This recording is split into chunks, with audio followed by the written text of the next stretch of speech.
But it can be a very frustrating thing to not understand or to be understood.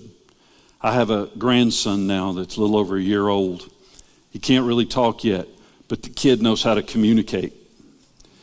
When he doesn't like what's going on, he'll make loud noises. When he gets frustrated, he will scream. He's doing that because he wants us to figure out what's wrong with him. And his frustration arises when we can't do it immediately. The stories that I've heard from people who have difficulty hearing as well, that it's very frustrating when you want to understand and you can't.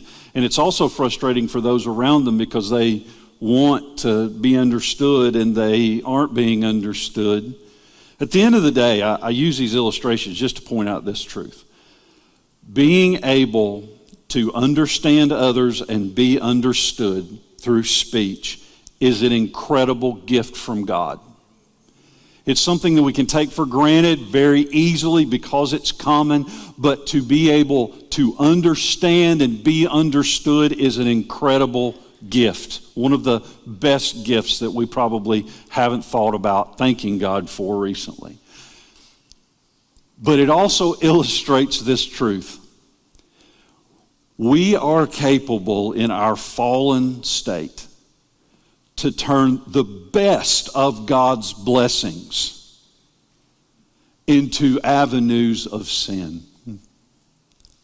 We can take the most grand and glorious gifts that God has given us and pervert them and use them for wickedness.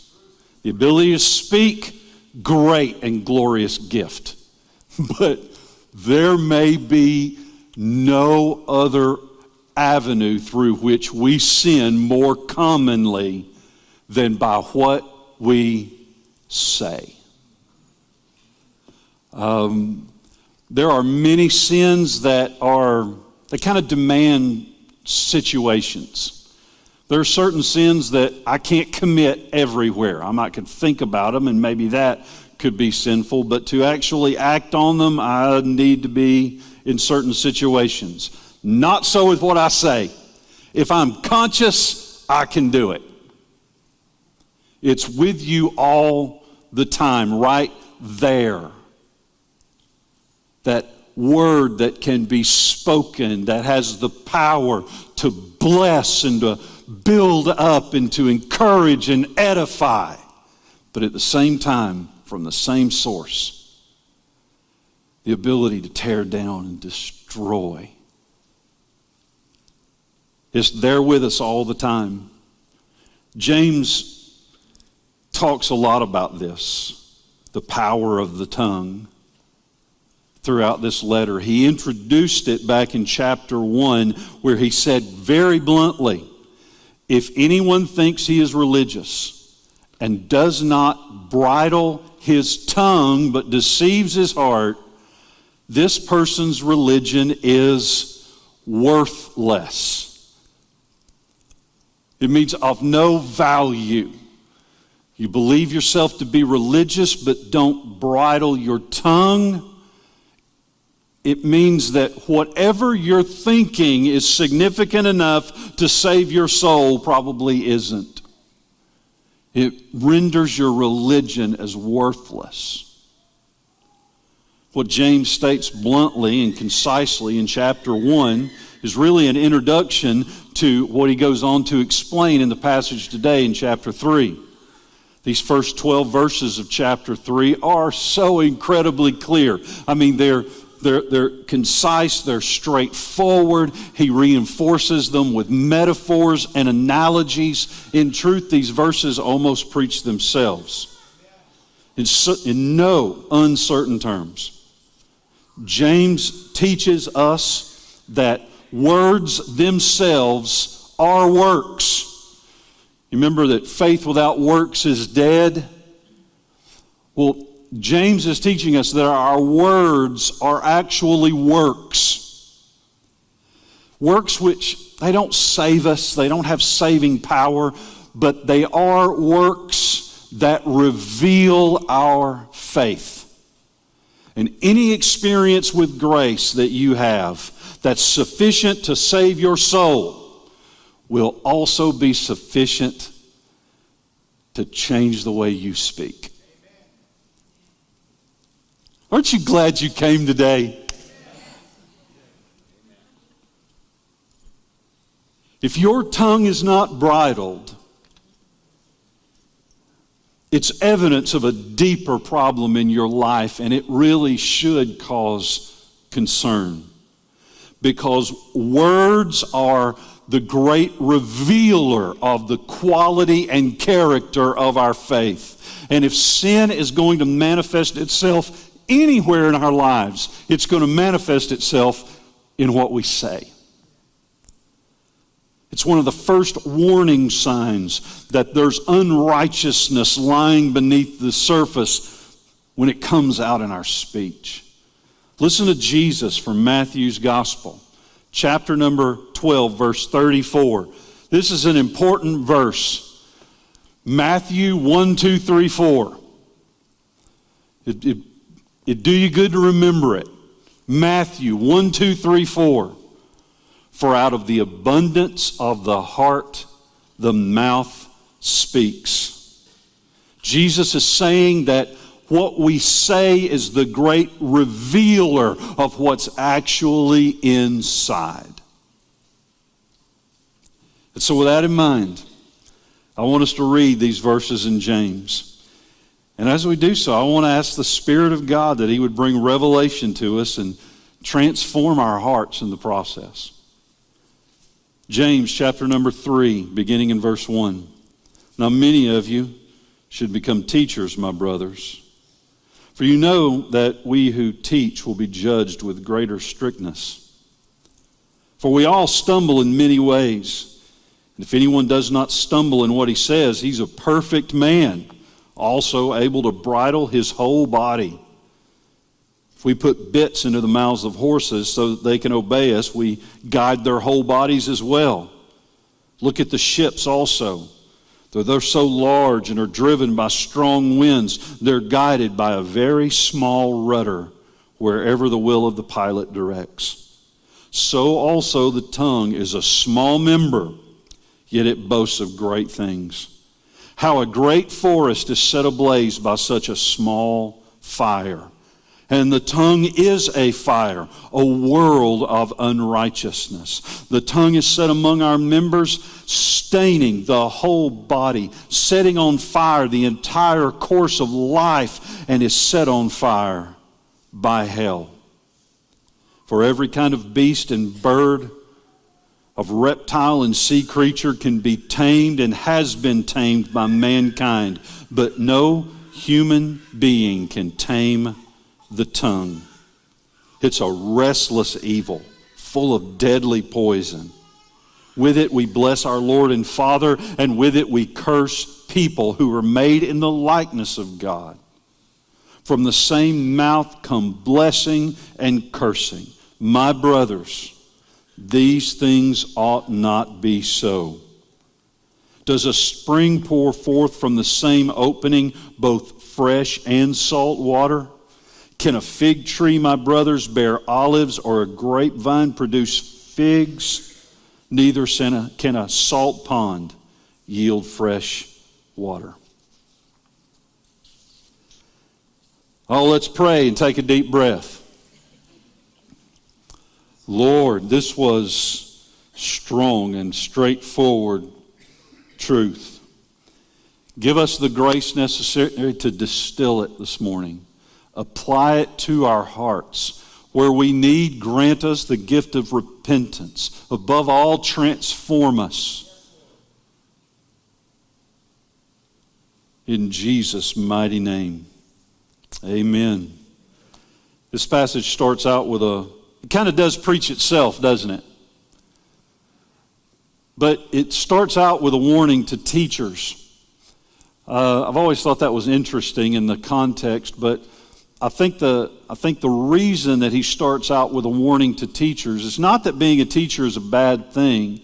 It's not. And he's speaking more toward those who teach the word and who teach according, or who edify the saints through teaching the truth of the Scripture. I think he's warning there that we need to take that seriously. That if you're in a position where you teach other people, it needs to be taken seriously, because there'll be a greater accountability for you because of your position, because of the role that you have. And it shouldn't be a discouragement to anyone who's called, but it should be a moment to pause and say, I need to take this seriously. I need to be careful. But I also think one of the reasons that he mentioned teachers is because a teacher, by their very nature, talks a lot. They're going to be one that speaks. I'm going to be up here for around 40 minutes this morning in unbroken speech. Boy, that is a lot of opportunity to mess up, y'all. It's a lot of opportunity to mess up. And so he starts with this. This applies to teachers. And so the passage is really important that we apply it to teachers very strictly. But it doesn't just apply to teachers. As soon as he finishes that statement in verse 1, he jumps into verse 2 and he declares that we all, everybody, every single person, we all stumble in many ways. So he goes from this narrow view to a much wider view and said, listen, there's accountability for teachers and it might be greater, but there's an accountability for all of us, and we all are going to struggle with this. We all stumble. That word stumble is an interesting use of word here. It's very uncommon. And it's a euphemism for sin without question, but it almost implies an accident, doesn't it? And the reason that they translated this word stumble, which in English implies an accident, is because there's almost that implication in this Greek word. It's very rarely used, and they don't know its background, its etymology really, but still there's an implication in it that it's almost accidental. Now let me say clearly and forthrightly, we do not sin by accident. A sin is a willful transgression against the government of God. And that is doubly true for the believer, because we have a conscience that's inspired by the Holy Spirit. We've been given the grace necessary to say no to sin. And when we rebel against that, it is an act of our volition. But if there is any place, well, I know this is so true. If there's any place that I could sin almost thoughtlessly without thinking about it, it's in what I say. Now, I'll speak from personal experience. You can testify. How many times have you said that thing and it's like, oh, I didn't mean to say that. I can't believe I said that. What was I thinking? Well, that's probably the point. You said it without thinking. You see, sometimes it seems like the tongue bypasses the brain. And if there's any place where a sin can almost seem to be an accident, I don't think it is, and I don't think that's what James is saying. But if there's any place where it can look that way, seem that way, it really is in what we say. And these things where we say, I didn't mean to say that. I can't believe I said that. I said that without thinking. Those may be accurate descriptions of what happened. But they're not acceptable justifications for it.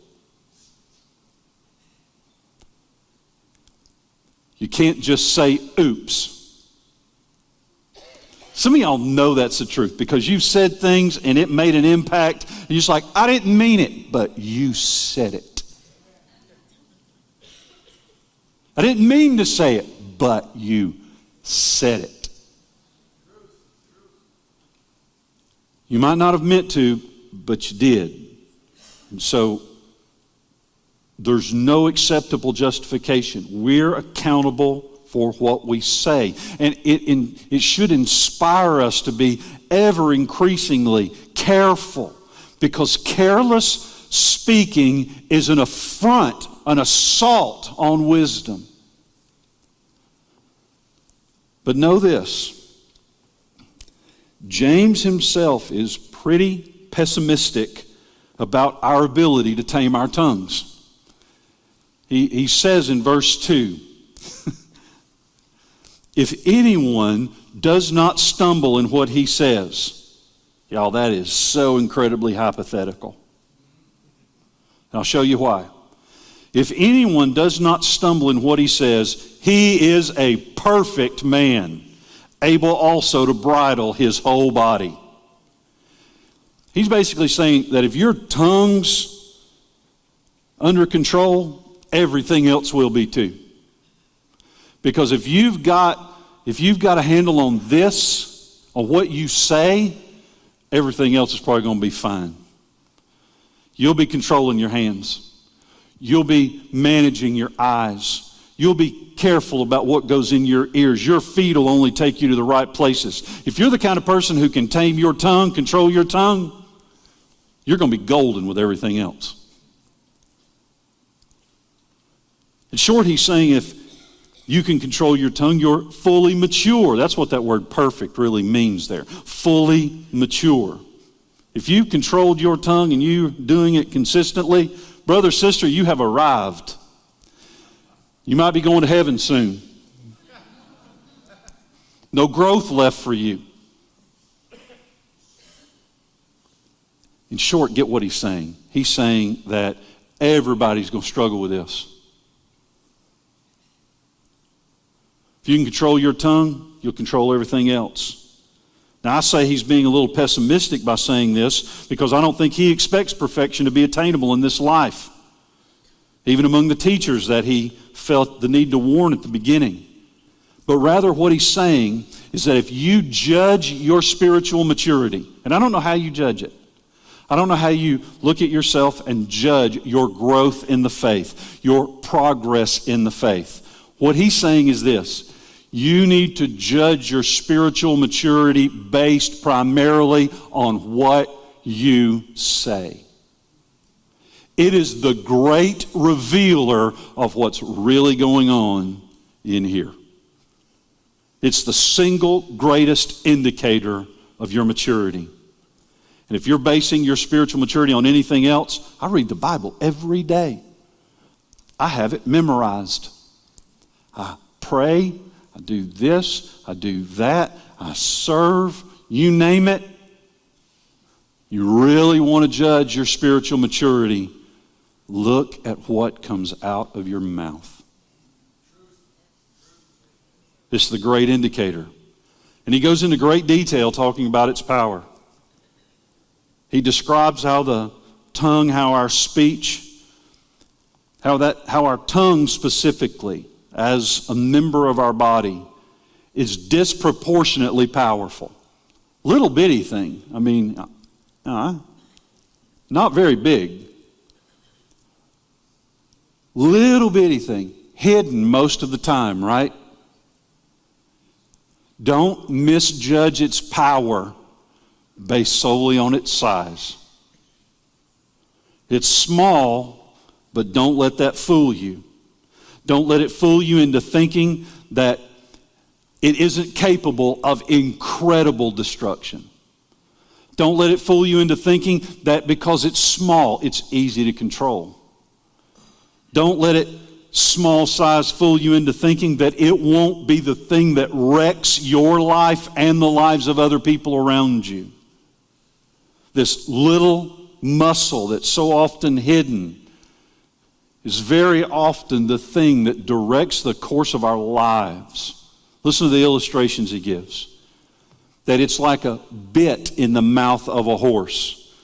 Horses are majestic and powerful animals. They really are. I looked up, it's hard to know exactly, but a horse could be 30 times as strong as a human. 30 times as strong as a human. Muscle mass, pulling weight, ability to run. They ran the Kentucky Derby yesterday. They can run 30 plus miles an hour for prolonged seasons. Amazing animals. But that powerful animal can be controlled by a child with that bit. Just a little tug on the reins. And it directs that powerful thing. Your tongue is the same way. Little thing that can direct everything. He compares it to a rudder on a ship. Little piece of wood by comparison that sticks out underneath the ship that they turn. And this ship that is being driven by the wind and is displacing maybe cubic tons of water can be directed by this little piece of wood that's hidden underneath.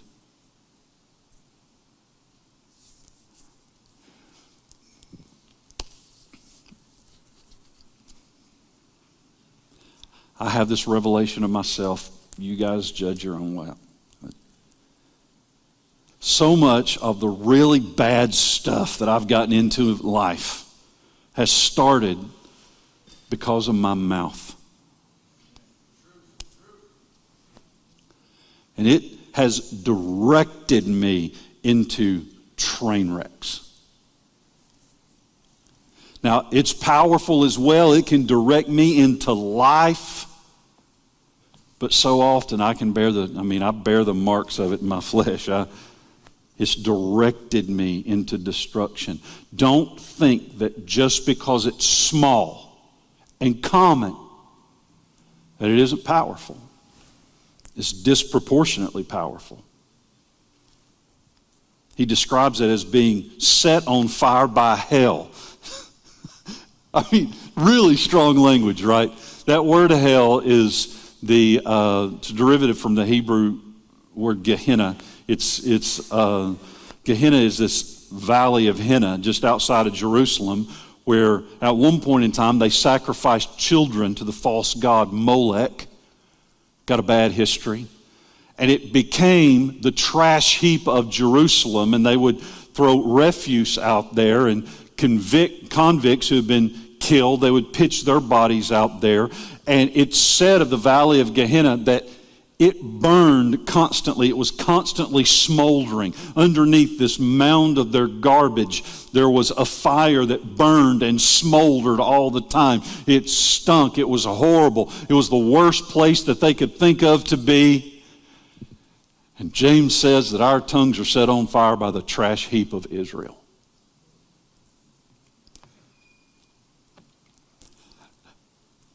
Don't think there's not power in your mouth. It's small, but it's disproportionately powerful. He goes on to say that its power is untamable. James talks about how we've tamed all kinds of wild animals. You know, I've been to circuses, all kinds of where you see people who have tamed wild animals. And they do these feats with them, and they treat them almost like pets. I mean, you name it, lions and tigers and bears. Oh my, I was waiting for it, but I set you up. But they tame all of these wild animals, but he says, you may be able to tame a lion, a tiger, and a bear, but you will not tame the tongue.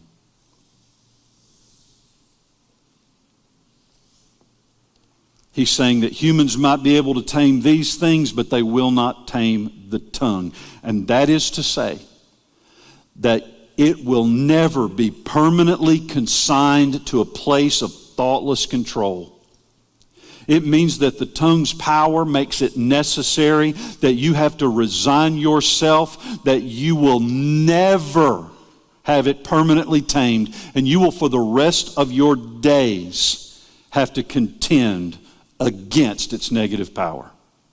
The moment you drop your guard, the moment you become careless, the moment you decide that you have arrived and you don't have to be careful anymore, hear me, friends, your tongue will go wild again. It will not be tamed. Don't lull yourself into believing that the power that you have to resist temptation ever means that you're going to be set free from ever experiencing temptation.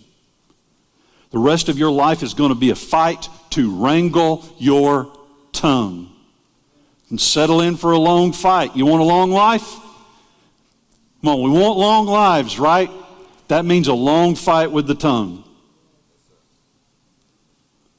A fight that won't end in this life. A fight that can be won, but it requires constant vigilance because the tongue cannot be tamed. And finally, the power of the tongue is very deceptive. Because at one moment, you can say the kindest and godliest of things. And then in the next breath, say something that sounds more like the devil. I think of Peter, who in one moment made the greatest Christological confession in history up to that point. You are the Christ, the Son of the living God, is what he says to Jesus. Just like hours later, Jesus is looking at him and saying, what you just said sounds like the devil. Get thee behind me, Satan.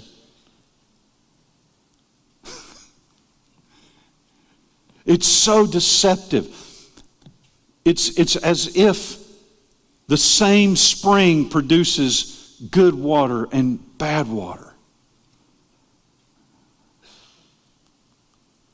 Now listen, I've got all kinds of illustrations how this could apply to my life. Where I've done something that was really, really good and I wrecked it a few minutes later. More often is the case that I do something really, really bad and I try and make up for it a few minutes later. But James's point is that this is incredibly common, but he says so clearly, brothers, it ought not be. That means it doesn't have to be. It means that even though this might describe us so often, blessings and cursings flowing out of the same breath, fresh water, filthy water coming from the same spring. It ought not be, but it so often is. So here's the pressing question that James really doesn't address. But it's my pressing question after reading this. And that is, how in the world do we control our tongue? How in the world do you control it? Because if you look at this passage, you can understand its power, how its power is disproportionate to its size. It's directing the course of our life. It's duplicitous in its nature. But how do we control it? I can give you some obvious and practical things, okay? And I'm not going to talk on them very much. But here's some obvious and practical things. Okay, number one, speak less. That's good practical help. Some people talk too much. Speak less. When you speak, speak more deliberately. Now that doesn't mean speaking deliberately. It means you think through what you're going to say before you say it. Thinking before you speak. Don't let your tongue bypass your brain. So be deliberate in what you say. When you're angry, don't talk. That's probably wisdom for about all of us. When you're angry, don't talk. I can give you more. If you really want some things like this, go read Proverbs, littered with it. Because it's such important wisdom. But I pray you hear me when I say this. These are only treatments for the symptom.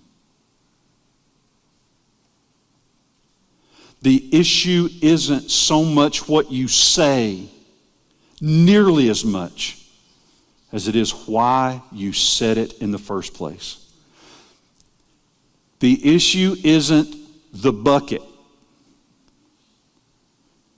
The issue's the well. You can clean the bucket all you want, but it's always going to bring up what's in the well. I think the key to this is to look back at the passage that I read earlier today from Jesus in Matthew 1, 2, 3, 4, and 5, 35. Jesus is speaking to the Pharisees. He's always hardcore when he talks to the Pharisees. And so this is hardcore truth. Verse 34 starts off saying, "You brood of vipers, you bunch of snakes." How to win friends and influence people. How can you speak good when you're evil? Question mark. For out of the abundance of the heart, the mouth speaks. What you say comes out of what's inside. The good person out of his good treasure brings forth good. And the evil person out of his evil treasure brings forth evil.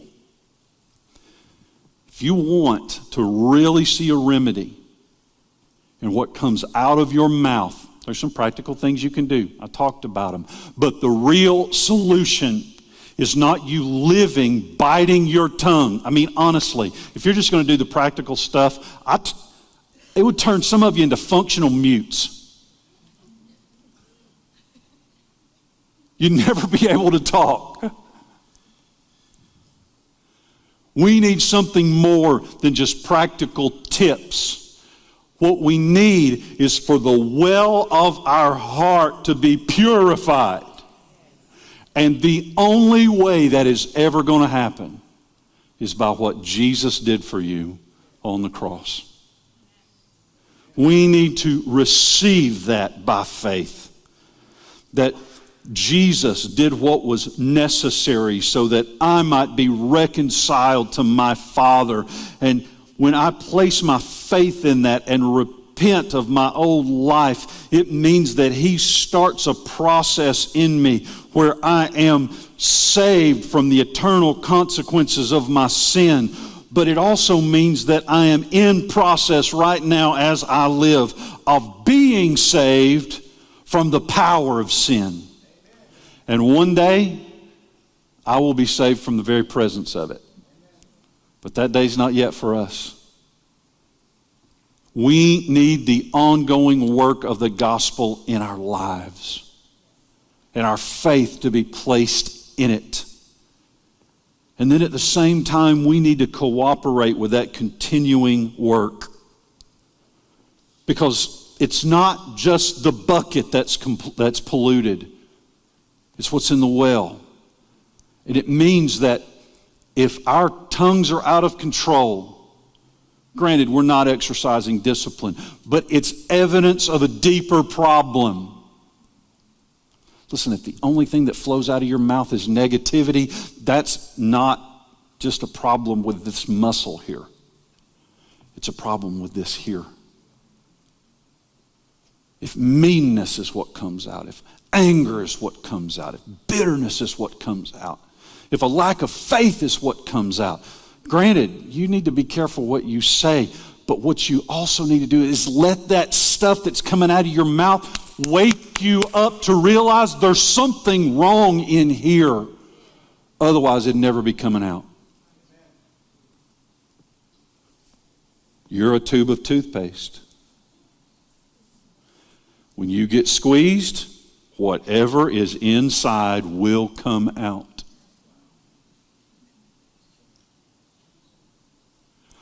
And so, if this is a real struggle for you, do some practical things. Help yourself, honestly. But don't ignore the fact that you will not be able to do this on your own. And what you really need is a heart that was transformed by what Jesus did and is right now in the process of being transformed by what Jesus did for you. Cooperating with the continuing work of Christ in our life. Knowing that the work of the gospel is and always has been an ongoing work. The power of the tongue is only overcome by the power of the cross. That it must be brought to bear. I've told you that the law of sowing and reaping is a universally applied law. Every person in this room today, whether you're a Christian or not a Christian yet, you are under the law of sowing and reaping. What you sow is going to grow and produce fruit. Doesn't matter if you believe in it or not. And we need to make very certain that our actions, the works of our mouth, line up with the redeeming grace that we've been given and is transforming our hearts. That means that if your speech is duplicitous and directing you toward wickedness, listen, James writes this to people he 2 times calls brothers. He didn't think he was writing this to the lost. He was writing this to Christians who were struggling with it. He said, if you've received a redeeming work in your life, wisdom dictates that there are going to be times when you bite your tongue, but you've got to look for a deeper purpose, a deeper cause.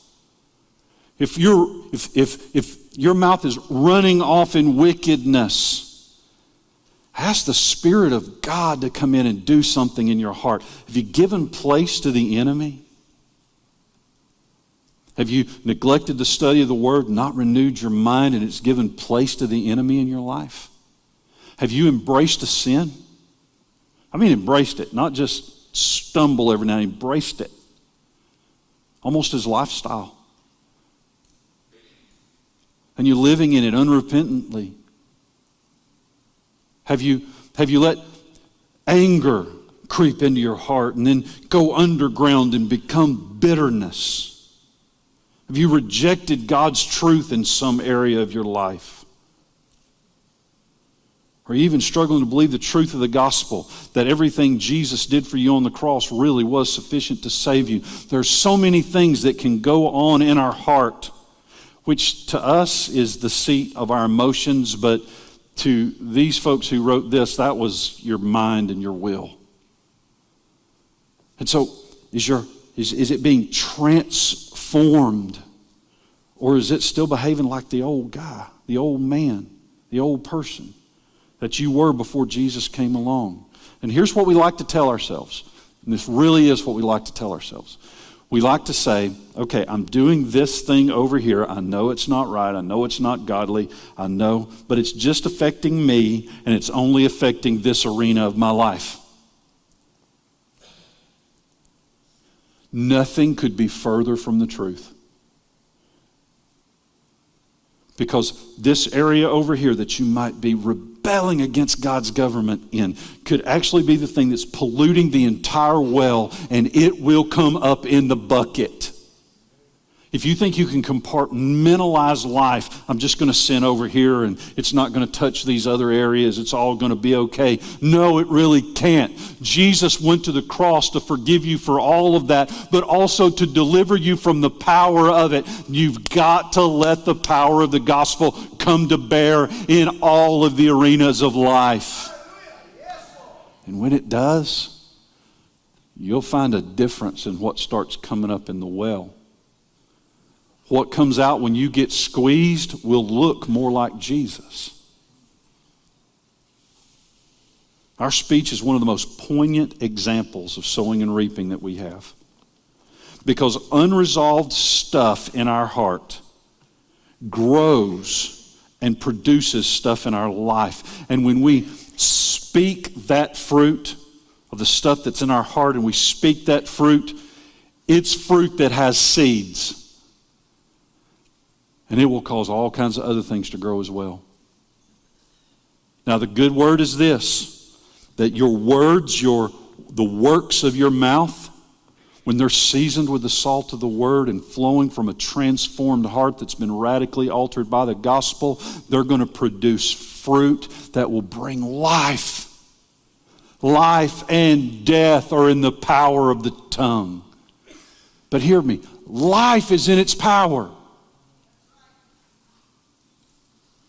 But if the words flowing from your heart, a heart that's living in rebellion to God, or rejecting the repentance that's being offered to you, hear me, that kind of a heart will produce words that have the seeds of death in it, and it'll destroy lives, and it won't just destroy yours.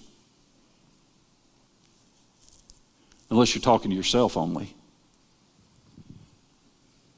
Because of the stuff you say to others.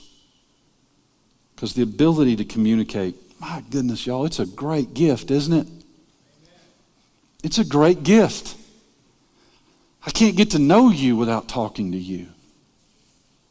You can't get to know me without talking to me. Can't do hardly anything in this world without some form of communication or another. I mean, it's a great gift. But it's also a powerful responsibility. And if your untamed tongue, and don't worry, everybody's tongue is untamed. Right? We just read that. Everybody's tongue is untamed. But if your untamed tongue is, you can't just bite it. That's not enough. Might help, but it's not enough. Eventually you'll gnaw that thing off. The real help comes from your heart being transformed. And if your tongue's bloody all the time, you need more than just discipline. You need something to change in here. And I pray the Lord would reveal to you what that is.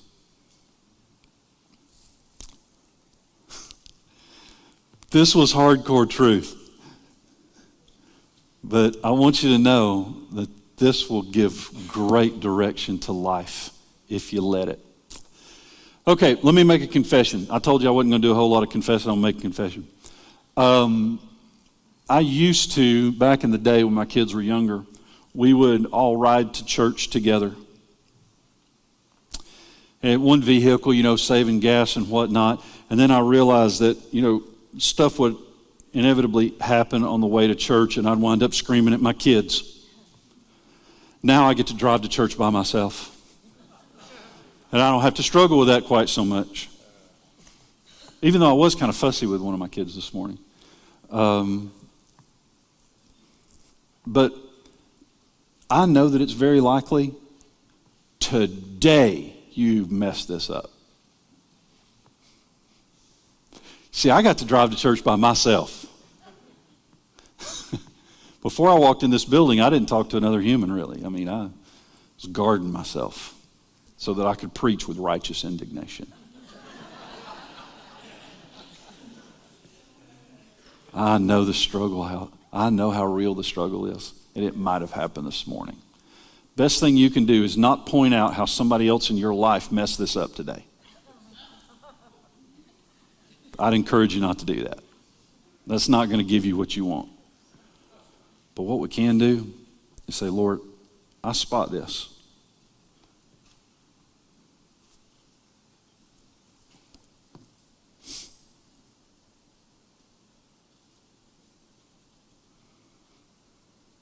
And I don't want my speech to be like that.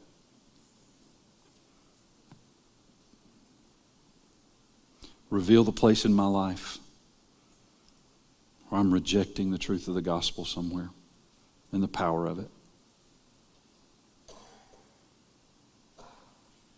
Continue redeeming my heart and let it affect my tongue. Let's bow our heads together.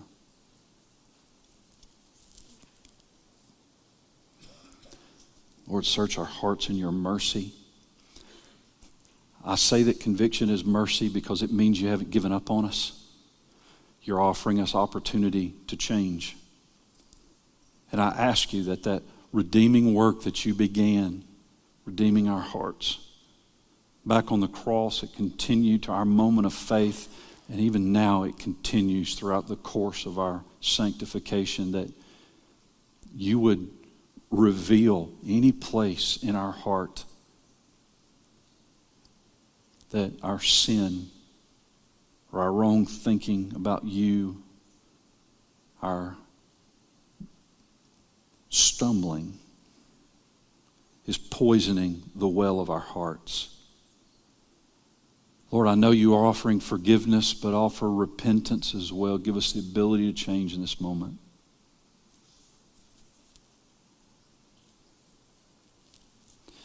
And may our tongues be a place where the good word of God comes flowing forth and leads to life, blessing,